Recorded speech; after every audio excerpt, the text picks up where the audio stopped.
First சும்மா வரும்போது என் கையில ஸ்கின்ல ரொம்ப ப்ராப்ளம் இருந்துச்சு. ஆ சார பார்த்தேன். அப்புறம் சார் வந்து சார் இப்படி மெடிசின் கையில ப்ராப்ளமா இருக்கு சார் என்ன பண்றது சொன்னாங்க. சார் வந்து என்னோட மெடிசின் சாப்பிடுங்க. தண்ணிய பத்தி நல்லா இருக்கும் அப்படின்னு. எனக்கு சார் சொல்லும்போது நம்பிக்கை இல்ல. வீடியோ, ஃபோட்டோ எல்லாமே காமிச்சாங்க. அப்பவுமே எனக்கு நம்பிக்கை இல்ல. இருந்தாலும் ஒருத்தர் கூட என் ஃப்ரெண்ட் இருக்கும்போது அவரோட நான் போனேன். அவரோட போகும்போது அவரு சொன்னாரு, அவருக்கு எனக்கு முட்டு வலி இருந்துச்சு. நான் பார்த்தேன். எனக்கு நல்லா க்யூர் ஆச்சு அப்படின்னு சொன்னாரு. அப்ப நான் மறுபடியும் போயிட்டு அன்னைய நாளைக்கு ஈவினிங் வந்தேன்.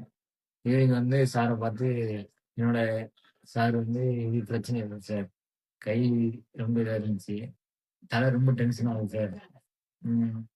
ரொம்ப கால் வலி அதிகமா இருந்துச்சு அப்படின்னு சொன்னேன். அவன் சார் என்ன சொன்னாங்கன்னா, "நீங்க இந்த மருந்து சாப்பிடுங்க. உங்களுக்கே மாற்றம் தெரியும்" அப்படின்னு சொன்னாங்க.